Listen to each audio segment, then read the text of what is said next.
Happy Tuesday, everyone. Oh my goodness, my ponytail's to the side, my headband's on wrong, but here I am. It is Tuesday, and if you watch me at all, last Tuesday you might have noticed that I did something called Truth Tuesday or Tuesday with Truth. And I have been reading and doing and working on my personal development so much lately that I want to share some nuggets with you. So I've chosen Tuesday as Truth Tuesday. And the reason I chose truth, if you saw last week, is because my name in Greek means truth. So here we are on a Tuesday with truth. Anyway, I wanted to talk about resolutions today. I think because it is the 28th of January, it is appropriate to revisit resolutions. How many of us made resolutions at the beginning of the year or the end of 2019, and we made all these hefty resolutions and we said we're going to do them this year and they're going to be really implemented, and here we are on the 28th and they may not be implemented like we wanted them to. I'm guilty of it too, because we have such high hopes and we have such high desires of what we want to accomplish, and we get really excited for a fresh start. So it's understandable. But the reality is most people don't make it through the second week of January with a resolution, and most people don't make it anything more than a wish. A resolution is basically a wish or a dream that has no plan. So resolutions can be something that we wish for and we hope for, but unless we have a plan to go along with it, then it's really useless. So I am going to give us all permission to get rid of our resolutions. I'm going to give myself permission to get rid of my resolutions, and I am going to shift those resolutions into actionable ideas, which are goals. So 6 weeks later, usually we've blown those resolutions, and then we get down on ourselves and then we beat ourselves up and we say, see, well, there goes 2020. But this year, we're not going to let that happen, because we're going to let go of those resolutions. We're going to say those were just wishes and hopes, but now we're going to make them into a reality and make them into something actionable that we can do to make them happen, right? So here's in my mind, here's what a goal needs. And this is what I've learned over time. And this is what I am aspiring to change my resolutions into. A goal needs a how much and by when. So for example, let's just say you want to lose 10 pounds. How much weight you want to lose is 10 pounds. So that's your how much. And by when, let's just say you want to lose 10 pounds by June. You have your how much and you have your when.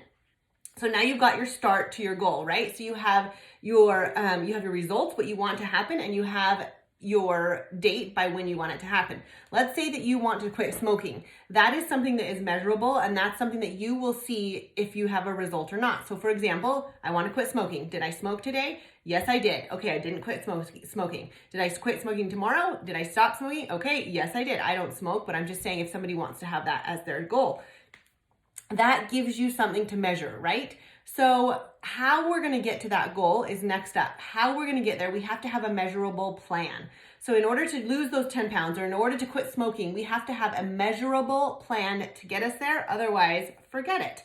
For me, I love my measurable plans for exercise, because I know that if I check these off, if I check off each one of them, I know that I'm going to reach my goal, which is finishing this program.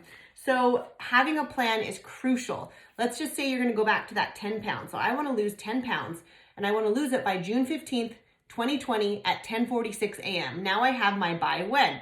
All right, so I'm going to lose those 10 pounds by then. Now, how am I going to get there? I am going to get there by committing to 4 days a week, working out, doing a HIIT workout for 40 minutes a day, 4 days a week. So that leaves me 3 days that I'm not working out, but that leaves me 4 days. I am also going to implement a nutrition plan that I can track each and every day. So that is my how much, by when, and it's my process and my plan of how to get there. So now I have all of those in place. Now I actually just have to do them and measure if I do them. Having a visual representation then after you make this goal is crucial as well. So again, if it's a visual representation like this, if it's a business visual representation like this, if it's a meal plan and you need a visual representation meal plan, those are all your visual representations, and that's what you need to make your resolution into an actual goal. So now you have your how much, you have your by when, you have your process that you're going to get there, and you have your visual representation. Okay, so now what's left? The last thing that's left, actually there's a couple things left, but one of the last things that's left is to actually declare it. So make a public declaration. Tell your husband, tell your office coworkers. I know that many people work in offices where donuts are brought in daily, or candy, or popcorn, or Swedish fish, or whatever it might be. You have a lunchroom where all of this stuff is. But if you declare at your office that I am going to work really hard to lose 10 pounds and eat cleanly until June and then be on my way to a healthful lifestyle, I need your help. And if you declare that at the office, unless you have some people that aren't supportive, you're going to have people saying, hey, I know there's donuts in there, so don't even go in the lunchroom today. Or, hey, wait a minute, what are you doing? You said you're on a mission to do this. Don't eat that. Or, hey, I noticed that you haven't worked out today. Do you want to go for a walk? So you're going to have people that are going to support you because you make a public declaration. So write it down, tell somebody, have an accountability partner.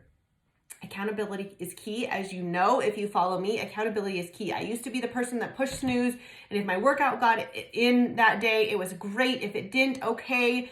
But there's no more of that because I have all these women who are holding me accountable and I'm holding them accountable. So accountability is crucial. And then last but not least, have a vision board. Make something that is a vision board for you to actually see. And for the first time ever, I really made trying to reach it here.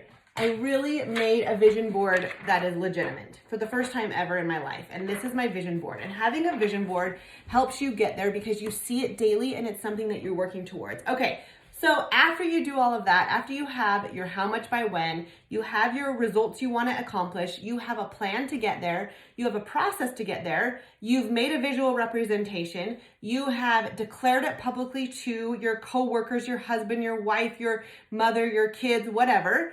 You've written it down, you've made a vision board. Now keep score and make yourself a reward at the end. So have a reward or a consequence. So your reward may be if you're trying to lose 10 pounds and you're going to do it by June, maybe you're going to buy yourself a brand new bathing suit and that's your reward. Or maybe you're going to take yourself on a weekend vacation to Hawaii. Whatever your reward is that's going to get you motivated each day, make a system to get there and have a reward. Okay, lastly, have a consequence. So if you don't get there, have a consequence. Maybe your consequence is that you have to give $100 to somebody or a charity, or you're donating it somewhere, or maybe, I don't know, whatever it is that's going to get you out of bed or get you to stick with it, make a consequence. So have a reward and have a consequence. And let's go do it. So get rid of the resolutions, say goodbye to those resolutions, get that list of resolutions, write them down, pick 3 of them that you want to turn into a goal, and then follow those steps to get there. And I think that we will find that we are much more apt to get to a goal than a resolution. In fact, there's proven evidence that if you don't set goals and if you just make a wish like a resolution, then it's not going to happen. So make it happen, and I hope you like this. If you did, give me a comment below if you're going to make a resolution into a goal, and if you're willing to share, I would love to know what you're going to share or what your goal is. All right, you guys, have a wonderful Tuesday, a terrific Tuesday, a terrific Truth Tuesday, and I will see you again next week and before. Bye.